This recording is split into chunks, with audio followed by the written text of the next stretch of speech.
Kembali bersama kami di Ruang Demokrasi, edisi hari ini pengantar debat Cawapres. Ada 4 topik yang akan dibahas dalam debat Cawapres pada malam hari ini, yaitu kesehatan, pendidikan, sosial budaya, dan juga tenaga kerja. Ya, Pak Emrus nih menarik mengenai tenaga kerja terlebih dahulu nih ya. Masing-masing memiliki punya slogan atau mungkin punya program begitu, seperti dari pihak Pak Maruf Amin, dari kandidat nomor 1 mereka punya kartu prakerja. Sementara dari pihak Pak Sandiaga Uno mereka menyiapkan rumah siap kerja begitu ya. Nah, ini kan cukup menarik nih, mereka masing-masing sudah punya semacam jargon atau terobosan begitu untuk menyoroti masalah ketenaga kerjaan di Indonesia. Baik, saya kira suatu hal yang bagus. Kalau kita melihat dari sudut komunikasi pemasaran politik, memang harus berbeda. Mereka harus unik sehingga masyarakat bisa memilih. Misalnya katakanlah Pak Joko Widodo mengatakan kartu prakerja, baru rumah siap kerja. Saya kira itu suatu perbedaan sehingga rakyat bisa melihat mana yang mereka pilih. Oleh karena itulah dalam diskusi nanti yang saya sebut sebagai suatu dialektika atau diskusi, bagaimana Pak Maruf Amin menjelaskan kepada masyarakat, meyakinkan bahwa kartu kerja ini bisa mendorong masyarakat untuk bisa berkreasi, untuk menciptakan pekerjaan sendiri.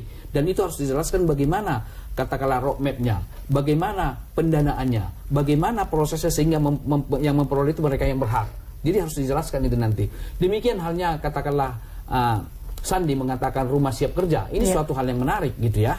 Saya kira suatu ide yang sangat luar biasa. Hanya saja mampukah nanti menjelaskan, menjabarkan bahwa ada rumah siap kerja. Karena menurut pengamatan kita, orang yang selesai studi gitu ya, saya kira masih ada penyesuaian ketika mereka bekerja. Amat jarang kita melihat seseorang yang punya keterampilan tertentu begitu ke lapangan kerja, pasti ada penyesuaian minimal dia 3 atau 6 bulan. Gitu ya. Nah, saya tidak tahu apa yang mereka katakan itu dengan siap kerja. Nah, ini yang perlu dijelaskan oleh Sandi nanti. Definisi dari siap kerja itu apa yang mereka maksud. Tentu, rumah siap kerja ini tentu ada di sini suatu pekerjaan, suatu unit, suatu upaya, dan suatu dana yang diperlukan. Bagaimana sumber-sumber pendanaannya, bagaimana proses pelaksanaannya, bagaimana pembuatan rumah siap kerja itu di seluruh Indonesia. Apakah penempatannya di setiap provinsi atau di setiap kecamatan, misalnya seperti itu. Saya kira harus dijelaskan sehingga masyarakat bisa melihat, menentukan pilihan. Oh, ini yang terbaik buat saya. Tetapi secara ide, saya setuju bahwa mereka ada perbedaan di antara mereka. Dan mungkin baru kali ini bahwa mereka masing-masing menyodorkan program baru begitu ya. Jika sebelumnya mungkin Pak Jokowi dan juga Pak Maruf lebih mengedepankan apa yang telah dilakukan, tapi kali ini mereka juga ikut menawarkan hal baru dan juga disambut dengan Pak Sandi yang memiliki program yang mungkin serupa tapi berbeda begitu ya. Itulah yang dilakukan oleh Prabowo Sandi. Jadi mereka harus berani melakukan suatu tawaran-tawaran, loncatan-loncatan yang melampaui apa yang ditawarkan oleh Joko Widodo dan Maruf Amin. Misalnya katakanlah siap kerja, kan itu melampaui, berarti siap loh. Hanya saja bagaimana menjelaskan nanti sehingga rasionalitasnya bisa diterima masyarakat. Sementara Pak Joko Widodo menyediakan kartu prakerja. Artinya hanya mendorong untuk mereka bekerja. Nah, tapi namun demikian secara konseptual memang bisa kita lihat tawaran daripada siap kerja itu memang lebih menjanjikan. Tetapi ketika penjelasannya nanti bisa nggak diterima rasionalitas, kalau itu bisa dijelaskan maka masyarakat akan bisa melihat bahwa siap kerja itu katakanlah lebih baik. Tetapi ketika nanti katakanlah tidak bisa dijelaskan secara operasional, sehingga justru masyarakat akan melihat, wah ini lebih real karena kami dapat memperoleh bantuan dana, tentu dengan sumber-sumber pendanaan yang dijelaskan itu boleh jadi menjadi pilihan masyarakat. Jadi kita lihat nanti diskusi atau dialektika mereka bagaimana menyajikan kedua konsep itu sehingga masyarakat bisa yakin. Ya, kedua konsepnya sungguh sangat ditunggu karena mungkin seksi begitu ya bagi masyarakat pemilih. Tetapi untuk saya tambahkan sebenarnya jumlah pengangguran kita sekarang ini saya dapat data sekitar 7 juta dari total penduduk Indonesia. Sebenarnya suatu jumlah yang sangat kecil, sekitar 0,0 sekian persen gitu ya. Tetapi sekalipun itu kecil, 7 juta, saya terus terang mengatakan itu tetap warga negara Indonesia yang harus mendapat perhatian dari pemerintah sehingga mereka bisa bekerja, sehingga bisa memenuhi kebutuhan keluarga mereka. Ya, masih berkaitan dengan tenaga kerja, yaitu mengenai isu-isu tenaga kerja asing nih. Ini mungkin menjadi hal yang akan menjadi dalam tanda kutip santapan empuk begitu kepada pihak Pak Maruf Amin. Betul. Nah, oleh karena itulah saya pikir ini perdebatan yang panjang di ruang publik. Makanya dikatakan bahwa ada tenaga kerja dari negara asing gitu ya. Bahkan menyebut langsung negara tertentu. Tapi kalau saya mengatakan tenaga kerja asing itu masuk ke Indonesia sepanjang itu sesuai dengan peraturan tidak ada masalah. Oleh karena itulah Maruf Amin akan bisa menjelaskan masuknya tenaga kerja asing di Indonesia adalah berbasis kepada peraturan dan undang-undang yang berlaku sehingga masyarakat melihat bahwa wajar dong itu terjadi. Tapi kalaupun ada penyimpangan seperti itu, Maruf Amin harus bisa menjelaskan mereka akan ditindak. Nah, apakah itu diberikan nanti dengan data-data seperti itu. Misalnya ada masuk tenaga kerja asing yang katakannya visanya untuk wisata, tetapi dia melakukan pekerjaan. Apakah itu sudah ditindak seperti itu? Nah, kemudian adalah kita harus lihat juga bahwa tenaga asing dalam konteks globalisasi, bukankah tenaga Indonesia banyak di luar negeri sekarang? Saya diaspora, para diaspora ya. Menurut data yang saya peroleh tidak hanya sekedar pembantu rumah tangga, bahkan kemampuan yang high skill pun ada orang Indonesia di Eropa, di Jepang, di mana-mana.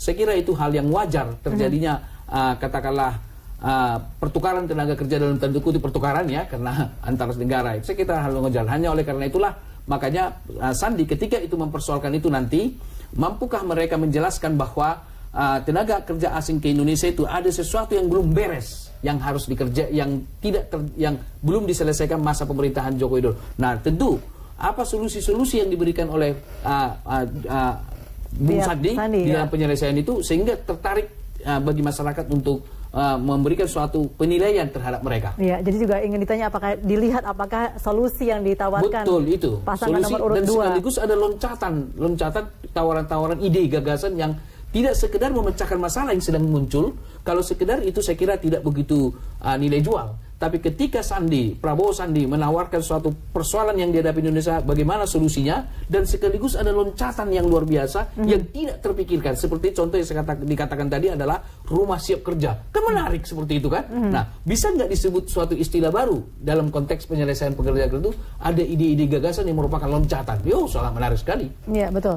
Ya, mengenai usul lain mengenai kesehatan begitu ya. Kita sekarang sedang berhadapan dengan masalah BPJS kesehatan begitu yang saat ini memiliki utang sangat tinggi begitu ya. Kita juga mungkin hal yang sama akan dilihat ketika kasus tenaga kerja asing. Solusi apa yang ditawarkan nih dari pihak pasangan kandidat nomor 2? Baik, saya pikir kalau kita melihat soal BPJS atau kesehatan ini ada 4 variabel yang menjadi bermasalah di Republik kita, itu pendanaan. Baru kedua tenaga kerja daripada kesehatan kita, dokter, perawat dan sebagainya. Yang ketiga adalah pelayanan daripada para medis tersebut kepada masyarakat, yaitu excellent service misalnya, apakah sudah dilakukan dengan baik. Yang keempat adalah peralatan yang dibutuhkan. Tentu di dalamnya, including di dalamnya adalah obat yang tersedia.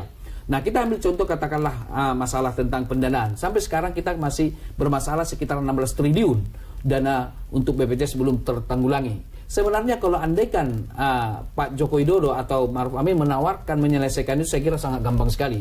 16 triliun tidak begitu mahal. Misalnya apa? Mengalokasikan dana CSR daripada BUMN dan perusahaan-perusahaan swasta itu bisa tertutupi kok kalau itu dialokasikan ke sana begitu seperti itu. Nah, ini harusnya dilakukan. Namun kalau misalnya dari sudut katakanlah Sandi misalnya, selain menyelesaikan persoalan 4 variabel yang tersebut, salah satu di antara tadi pendanaan tersebut, entah sumbernya dari mana, seharusnya mereka melakukan suatu hal yang katakan saya sebut loncatan-loncatan itu dalam bentuk apa, misalnya seperti itu, preventif tentang kesehatan.